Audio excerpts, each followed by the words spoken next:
And welcome back to another short One More Thing edition of Locked On Illini.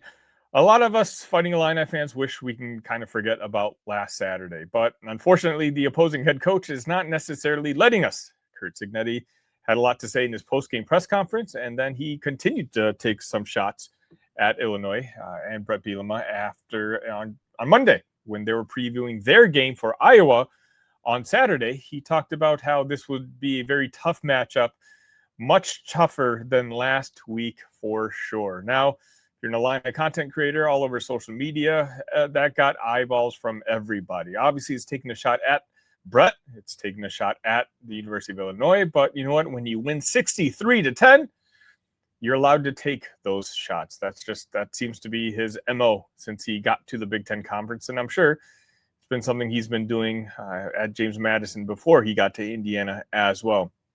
Now, on the opposite side, I watched the Bret Bielema press conference on Monday, and quite honestly, I don't think I've ever seen him so unsure of himself, unsure of what that game plan was and how or if they're going to be able to fix it.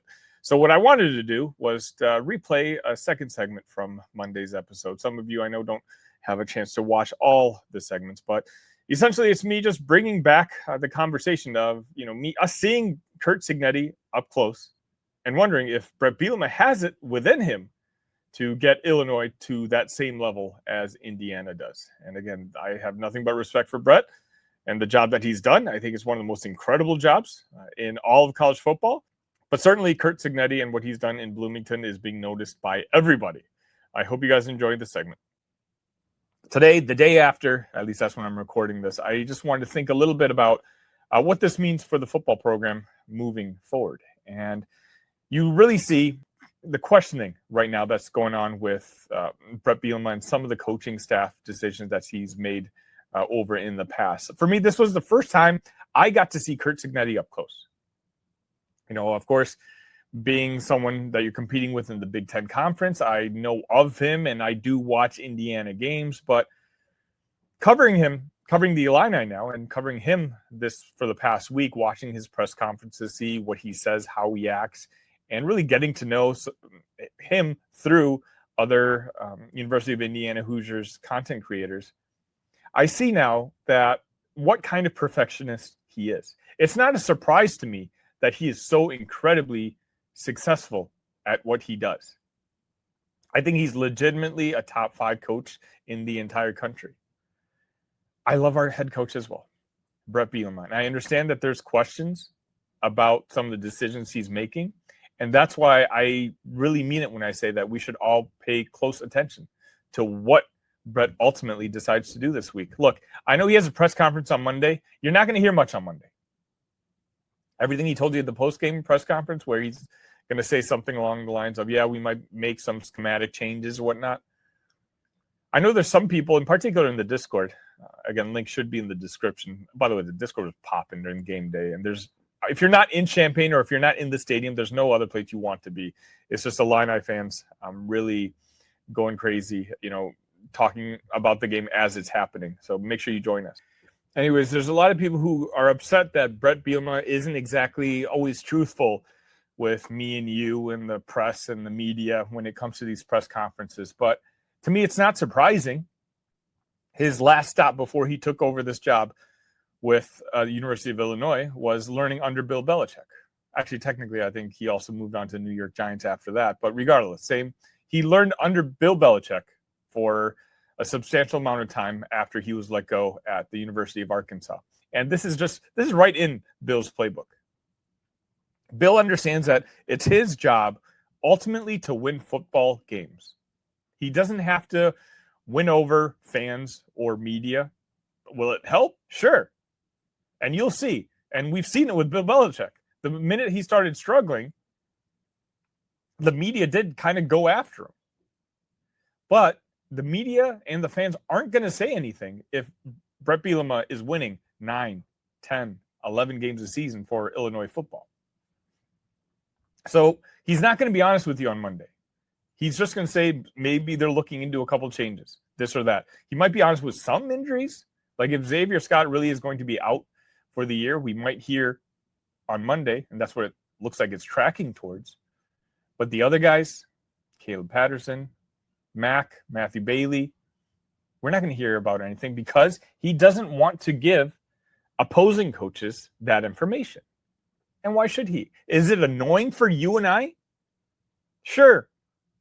Would I have felt a lot less optimistic about winning last Saturday had I known Jaheim Clark was not going to play and already knowing Xavier Scott wasn't going to? Sure. Would I have flipped my prediction? If I'm being real, probably. But again, he has to play these mind games. At the University of Illinois, you have to take every advantage that you can get because more often than not, you're not going to have the better players on the roster compared to the other team. For now, how long is that going to be allowed? If Curt Cignetti is an A-plus coach, and I think he's as close to an A-plus coach as pretty much anybody in the game today, I would say Bret Bielema is an A-minus coach. And don't get me wrong, I love having an A-minus coach at the University of Illinois. I don't know if we've ever had anyone in our past who would be higher than a B-plus. So that's why I don't want you guys thinking what I'm saying now is in any sort of way of me insinuating I want to move on from Bret Bielema. Absolutely not. I'm simply giving my observations from the last 8 days of prepping for this game that we just saw, which ended up being a complete beatdown by the Indiana Hoosiers of the Illini. And for me, the main thing that truly does stick out, and again, a lot of members in the Discord were saying this, and quite honestly, I don't have an argument for it, is Curt seems obsessed with winning. Curt seems obsessed with breaking the will of his opponent, like he's claimed that they did to the Illini on Saturday night. I don't know. And I can't say this for a fact, so let me know in the comment section whether you agree or you disagree. I don't know if Curt Cignetti would stick with some of the coaches on his staff with the results they have produced the way Bret Bielema is willing to. Bret Bielema, you can tell, values relationships and his relationships. A lot of times he likes to hire within. A lot of times even the more green coordinator spots or assistant coach spots, he likes to fill with former players that he coached in the past. And again, I'm not saying there's anything wrong with that, especially if you do believe in the talent. But ultimately, while Bret Bielema values relationships, I think more than almost anything else, I think Curt Cignetti values winning more than anything else. I think there's a certain obsession that he has that I don't know if any other coach in the country has. I said this before. I said this during Saturday night on social media, and I believe I said in the postgame. If I'm Florida, if I'm Clemson, you literally slide a check in front of Curt Cignetti and say, how much money do you want? I understand Curt Cignetti's old. But if you give Curt Clemson's resources or Florida's resources, I don't care if the entire roster transfers out. I think Curt's good enough to win a national championship at those two spots in 3-4 years. I admire and respect him that much. And again, it's because of his obsession with winning. It reminds me of my all-time GOAT. I grew up in Chicago in the 90s. I saw it firsthand with Michael Jordan, a guy who would stop at nothing to win in anything he was participating in. I get those vibes from Curt Cignetti. I don't know if I get those vibes from Bret Bielema. And this is unfair because, again, we can go through each head coach in the Big Ten Conference. And I would tell you that I'm very comfortable and I prefer having Bret in charge of Illinois. But with Curt and Indiana, you can see what Bret is kind of missing. What keeps him from being an A-plus coach instead of being an A-minus coach. Some of these assistant coaches, whether he wants to admit this or not, just haven't performed to a level that they should be now. We're in year 5. They won 10 games last year. And so most of you, my everydayers in here, know I'm not a pessimistic guy. I'm very happy where this football program is right now, mainly because I've been watching them for the last 20, 25 years. We're in as good of a place now as I can remember when you talk about current situation and future and trust in the guy in charge. But naturally, when you do win 8, 9 games a year, at a place like Illinois, it's going to be okay for a while. But a big deal was made just 2 weeks ago about how this university just got a $100 million donation from Larry Gies. And now, maybe not all of it, but we do know a majority of it is going to be put towards football. Because the university understands, and I hope fans do too, because they're right in this regards. Josh Whitman is absolutely correct that football is really the only thing that matters in the future of college sports. It doesn't matter how good you are at basketball. Duke very well could be on the outside looking in 2030, 2031, when the new media contracts are going to be established. Same thing for Kansas. Football matters more than anything else.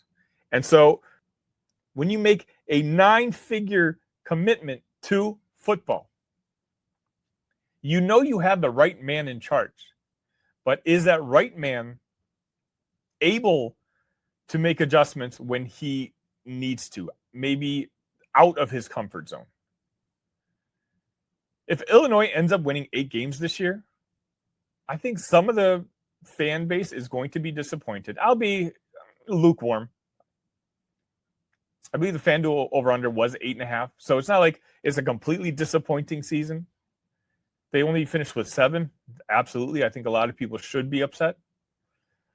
But the scary thing is next year's roster is going to be really young.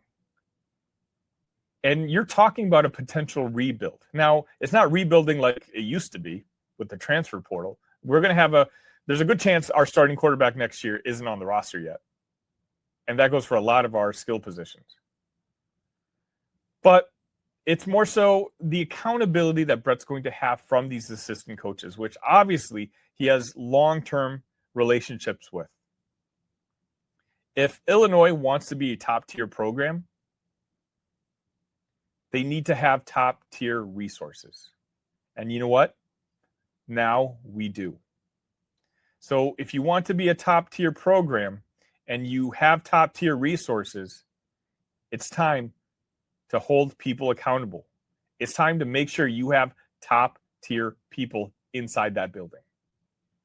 And that's just something you and I can kind of sit back and watch. Now, the season's not over.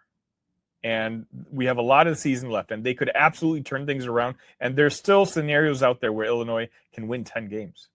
So it's not about that. It's more about we've never been in a position as Illini fans to have a coach this well regarded by not just Illinois, but nationally. But he's not perfect. He's not an A-plus coach. And so just like you expect your players to improve every offseason, get better each and every day, is it too much to ask to want your head coach to do the same thing? Thank you for watching that clip from one of our recent shows. If you liked what you saw, go ahead and watch the full episode. It should be right here on this channel. Better yet, if you are a fan of the Illini, make sure you're subscribed to Locked On Illini. I produce content for you daily. That's right, every single day right here on Locked On Illini. Tell your friends, and I'll see you next time.